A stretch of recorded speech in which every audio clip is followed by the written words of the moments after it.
Omulambo gw'abadde ddereeva w'omwogezi wa poliisi mu ggwanga Anfesi Kaweesi ngono Godfrey Mbale gwatuusiddwa amaka ga Bukedde Mbale mu kiikikisiza olunaku olwaleero nga n'enteekateeka z'okumuziika ziri mu giya.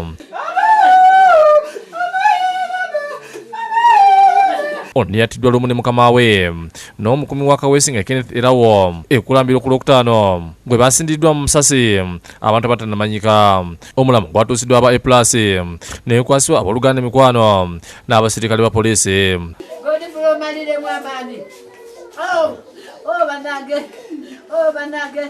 Adumira poliisi Maligono Region Francis Chemusito n'akulira poliisi Mbale Stephen Alera bakulemeddemu enteekateeka z'okumuziika. Chemusito agambye nti baleka akakiiko ke bataddewo okulaba nga Mambewo aziikibwa mu kitiibwa. And so far so good.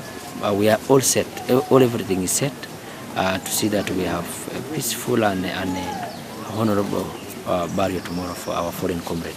Kitaawe wa Mambewo atendeza poliisi olw'obuyambi bwonna n'obumu bwe balaze famire yaabwe okuva omugenzi lwe yatemulwa. Poliisi ekoze sapooti ng'awenda kakati ekoze sapooti eraze obuvunaanyizibwa waayo.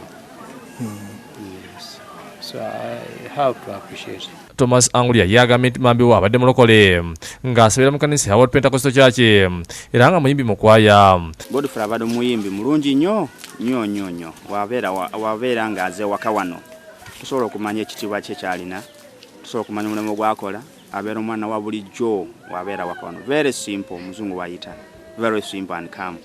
Ate Hajasman Manana ategeeza nti Mambewo abadde tasobola kujja ku kyalo n'atababuuzaako. Nze ekireeta okugamba nti bulungi abadde tampitako abuuza mzee namaguga jajja tugenze kusaba abadde tagomba okusaba. Wilfred Masaba yakusakidde Glen ku Bukedde TV.